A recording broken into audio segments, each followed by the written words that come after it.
आजा तुझे प्यार करूं, धीरे धीरे सांसों में समा जाओ। बाबू मेरी जान मेरी आ जाओ, आके मुझे सीने से लगा जाओ। बाबू मेरी जान मेरी आ जाओ, आके मुझे सीने से लगा जाओ।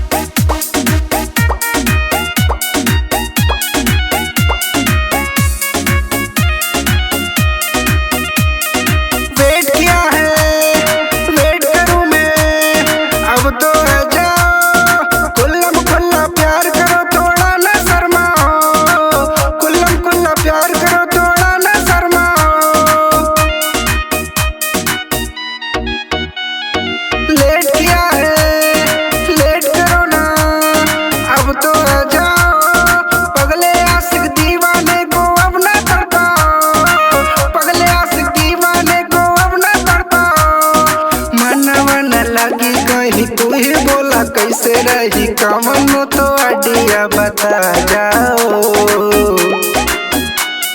बाबू मेरी जान मेरी आ जाओ, आके मुझे सीने से लगा जाओ।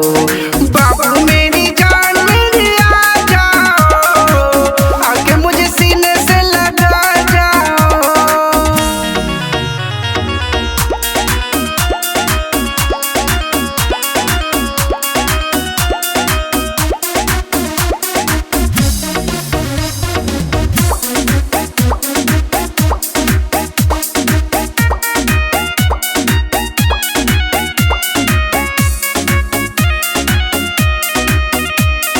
मैसेज कॉलिंग बहुत हो गया, बाहों में आओ, आके बाहों में बस जाओ, दूर न जाओ। आके बाहों में बस जाओ, दूर न जाओ। वादा कोई झूठा ना हो, जान भी जाओ। कंफ्यूजन सब टेंशन छोड़ो, मान भी जाओ। कंफ्यूजन सब टेंशन छोड़ो, धड़क रहा सोला ये भड़क रहा, भानु को दीदार करा जाओ। बाबू मेरी जान मेरी आ जाओ, आके मुझे सीने से लगा जाओ।